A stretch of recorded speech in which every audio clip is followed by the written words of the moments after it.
एक साधी आयडिया काय कमाल करू शकते त्याचं एक उदाहरण तुम्हाला सांगतो. कलकत्त्याच्या एसी मार्केटमध्ये अतिशय गजबज असते अशा ठिकाणी एक कपड्याचं दुकान होतं. मोदी असं तिथल्या मालकाचं नाव होतं. या ठिकाणी इतरही अनेक कपड्यांची दुकान होती, भरपूर होती. इलेक्ट्रॉनिक्स, भांडी सगळं काही या सगळ्या दुकानांच्या आसपास या एसी मार्केटमध्ये मिळायचं. त्यामुळे इथं मोठं कॉम्पिटिशन होतं.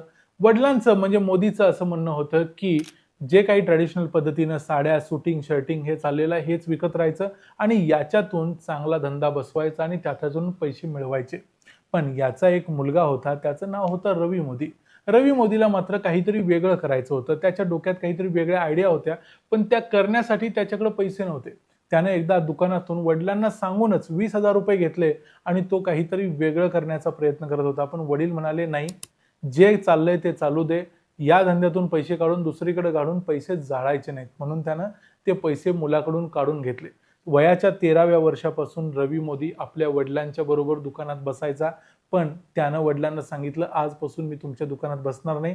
आजपासून मी माझा वेगळा धंदा करीन." आणि त्या दिवशी तो दुकानातून बाहेर पडला आणि त्यानं एक कमाल करून दाखवली.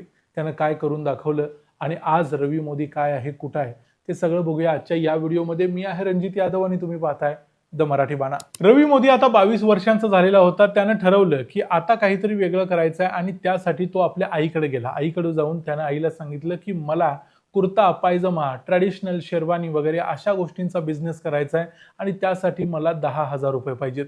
आईकडे अर्थात ती एक हाऊसवाईफ होती. तिच्याकडे एवढे पैसे असणं म्हणजे वडिलांच्या कृपेनेच असणार होते. त्यामुळे असे सगळे पैसे मुलाला द्यायच्यात रिस्क होती.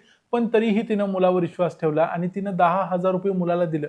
त्या मुलानं याच्यामध्ये काम केलं. त्यानं 100 कुर्ता पायजमा शेरवानीच्या वगैरे जोड्या होलसेल मार्केटमधून विकत घेतल्या आणि तो स्वतः सायकलवर बसून कोलकाता शहरामध्ये वेगवेगळ्या प्रत्येक दुकानात गेला आणि त्यानं एका आठवड्याच्या आत सगळे 100च्या 100 जोड्या खपवून टाकल्या.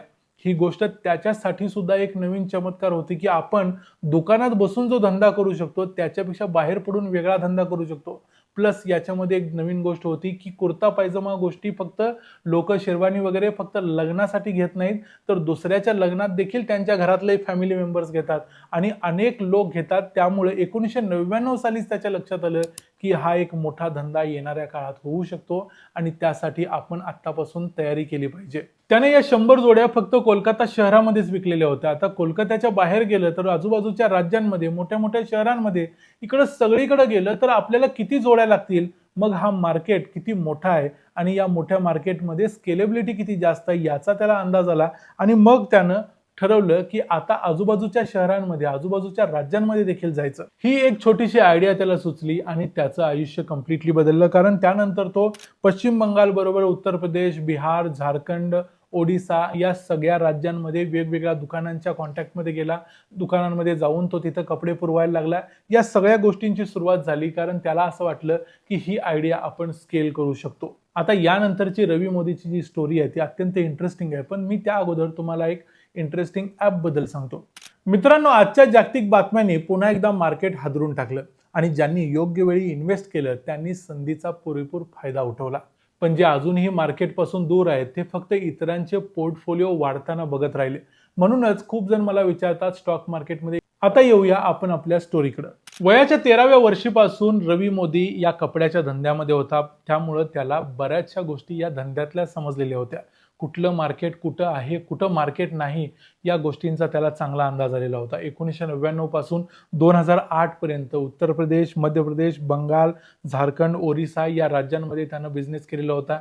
या राज्यांच्या पलीकडे अगदी दिल्लीपर्यंत देखील त्याचा आता माल पोचायला लागलेला होता. त्यामुळे त्याचा धंदा आता मोठा झालेला होता, त्याचा टर्नओव्हर मोठा झालेला होता. पण तरी देखील त्याच्या घरच्यांनीच त्याच्यावर कधीतरी, वडिलांनी विश्वास ठेवलेला नव्हता. आजूबाजूच्या मित्र-मैत्रिणींनी कुणीही विश्वास ठेवला नव्हता. फक्त आईने विश्वास ठेवलेला होता. त्यामुळे त्याला एक रिस्पेक्ट पाहिजे होता आणि त्याला वाटत होतं की जर धंदा मोठा करायचा असेल, काहीतरी मोठं करायचं असेल तर ब्रँड पाहिजे आणि तो ब्रँड म्हणजे काय याच्या शोधात तो लागला. त्यावेळेला त्याला असं सुचलं की आपला जो ब्रँड असेल त्याला आपण काहीतरी असंच नाव देऊया. म्हणून त्यानं नाव दिलं मान्यवर. आता मान्यवर ची जर टॅगलाईन बघितली तर ती आहे अर्न युअर रिस्पेक्ट. म्हणजे तुमचा रिस्पेक्ट तुम्ही स्वतः मिळवा. म्हणजेच काय, त्याला स्वतःला जे रिस्पेक्ट आयुष्यभर शोधत होता तोच रिस्पेक्ट मिळवण्याचा प्रयत्न त्याने या ब्रँडच्या नावातून केला आणि मान्यवरचं 2008 साली पहिलं स्टोअर ओपन केलं, तेही ओडिसामधल्या भुवनेश्वरमध्ये केलं. आता हे एक टियर 2 सिटी आहे, तरी देखील त्यानं तिथं हे ओपन केलं, कारण मोठ्या शहरामध्ये तो गेला असता, मुंबई, दिल्ली, कोलकाता यासारख्या शहरामध्ये एखादं मोठं ब्रँड शोरूम केलं असतं, तर तिथं त्याचा खर्च दांडगा झाला असता, कदाचित तो टिकला नसता, मारला गेला असता. या सगळ्या गोष्टींचा त्याला अगोदरपासून अंदाज होता आणि म्हणून तो या मार्केटमध्ये टियर 2 सिटीमधून उठला आणि तिथून पुढं त्यानं जे एक्सपान्शन केलं तेही अगोदर टियर 2 सिटीमध्येच केलं आणि या एक्सपान्शन करता करता मग त्यानं काही नवे ब्रँड्सनं काही नवे चेंजेस आणले. हे सगळे चेंजेस देखील तो त्याचबरोबर करत गेला. मोहे, त्वमेव, मंथन असे वेगवेगळे ब्रँड्स त्यानं आपल्याच या मान्यवरच्या खाली आणले आणि अशा प्रकारे त्याचं एक्सपान्शन होत गेलं. पुढे रवी मोदीने मग वेदांत फॅशन्स नावाची एक कंपनी बनवली. या कंपनीच्या अंडर त्यानं मान्यवर हा ब्रँड आणला, म्हणजे एक प्रकारे ही पॅरेंट कंपनी झाली. या वेदांत फॅशन्सला त्यानं भारताच्या स्टॉक मार्केटमध्ये लिस्टिंग करून टाकलं. त्यामुळं हा एक मोठा ब्रँड बनला. आपल्या देशभरात म्हटलं तर आज घडीला 700 स्टोअर्स आहेत मान्यवरचे. जर तुम्ही कुठल्याही शहरातून हा जर व्हिडिओ बघत असाल तर तुम्हालाही माहिती आहे, तुमच्या गावामध्ये, शहरामध्ये देखील मान्यवरचं एखादं स्टोअर नक्कीच असेल. अनेक शहरांमध्ये एकापेक्षा जास्त स्टोअर्स देखील आहेत. आज घडीला भारतातल्या 250 शहरांमध्ये मान्यवरचे स्टोअर्स आहेत. त्यामुळे मान्यवर हा किती मोठा ब्रँड आहे हे आता आपल्याला सांगायची गरज नाही. आज घडीला जवळजवळ 32,000 कोटी रुपयांची ही कंपनी आहे. रवी मोदीचं तेवढं मोठं वर्थ आहे.